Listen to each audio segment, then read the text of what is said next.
Hello tout le monde, bienvenue dans cette nouvelle vidéo. Aujourd'hui, je vais vous donner tous mes conseils pour vous préparer avant de partir en école de commerce, à l'université ou toute autre forme d'études supérieures. C'est vrai que souvent, études supérieures veut dire qu'on part du cocon familial et qu'on va soit en résidence universitaire, le premier appart. Enfin voilà, du coup cette vidéo elle est plus destinée à ça parce qu'en fait il y a des basiques qu'il faut connaître et il faut être prêt avant de partir.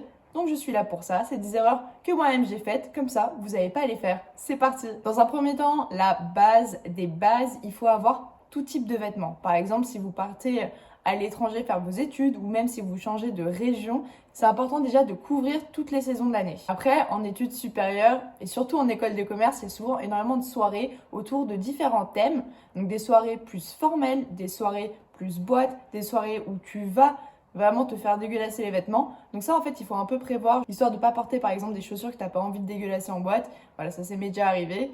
Et franchement, flemme. Aussi, tout simplement parce que en cours, parfois, vous allez avoir des présentations ou même des entretiens d'embauche, qui sait, et il faut avoir une tenue formelle, souvent c'est demandé. Donc soyez prêts pour ça. Moi, je viens de Paris et je suis allée à Lille pour faire une partie de mes études et je ne savais pas qu'il pleuvait 360 jours par an. Donc je me suis retrouvée bien débile quand typiquement j'avais pas de kawaii, pas de parapluie, pas de sweat à capuche, rien. Deuxième point, hyper méga important, savoir cuisiner. Oui, c'est très important de connaître les basiques, on vous demande pas de faire Top Chef, non, juste pouvoir survivre. Typiquement, moi quand je suis arrivée en école de commerce, je savais faire des pâtes quoi, mais je savais faire des pâtes. C'est-à-dire que j'avais aucune créativité, aucune idée de quelle association je pouvais faire entre les aliments. Du coup, c'était pâtes. Mais rapidement, en fait, ça m'a fait chier. Pâtes pesto, pâtes pesto, pâtes pesto. Au bout de 2 semaines, j'en étais lassée. Du coup, ce que j'ai fait, super idée, c'est que j'ai commandé kebab tous les jours.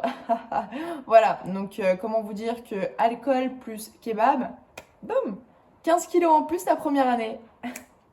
Voilà. Donc ça, pour éviter tout ce travail après pour revenir à la normale, pour juste prendre soin de votre système intestinal, tout ça, je vous recommande d'apprendre les basiques. Donc quels sont les basiques? Donc déjà des pâtes, connaître un peu les assaisonnements aussi. Je trouve ça hyper important parce que c'est un peu sous-coté les assaisonnements, mais je trouve que t'assaisonnes un peu, tu mets de l'aneth, tu mets du basilic, des herbes de Provence, ça change tout un plat. Je te jure, si ton plat il est dégueu, des pâtes avec tout ce que tu veux, avec du jambon, tu rajoutes un peu d'assaisonnement, incroyable.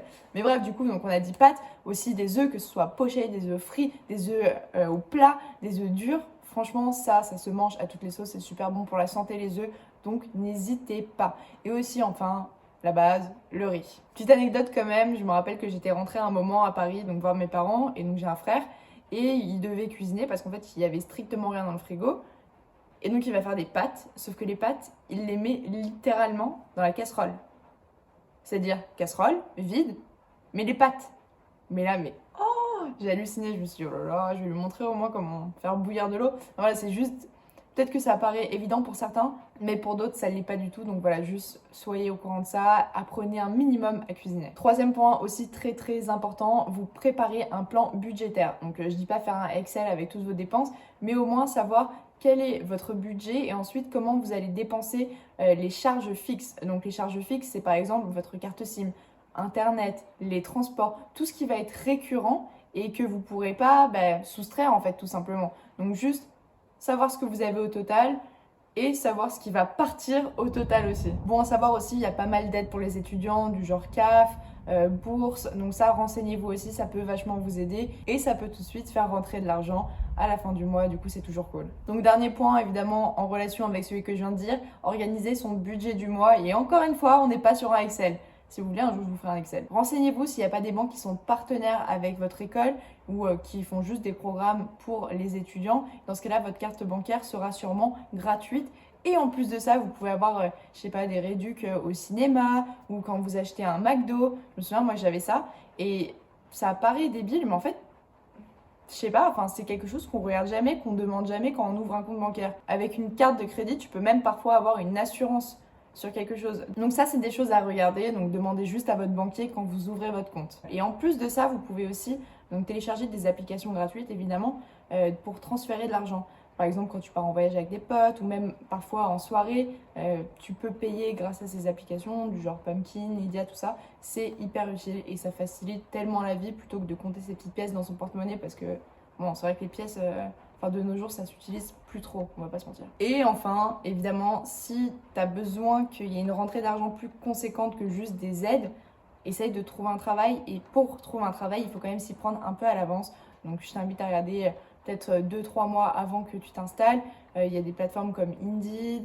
Après, il y a les groupes LinkedIn, groupes Facebook. Enfin bref, à chaque fois, je vous en parle. J'ai fait une vidéo de comment trouver un stage, mais ça s'applique aussi pour les offres d'emploi. Donc, je t'invite à aller regarder cette vidéo si ça peut t'aider. Bon voilà, je pense que j'ai bien récapitulé tout ce qu'il fallait préparer avant d'aller en école de commerce. Je pense que je vous ferai aussi une vidéo sur ce qu'il faut amener avec soi dans sa valise lors de l'emménagement en école de commerce, en études supérieures, en université, si tu n'habites plus avec tes parents. Je pense que ça pourrait être vachement utile. Du coup, je t'invite à t'abonner ou à liker et on se retrouve une prochaine fois. Ciao!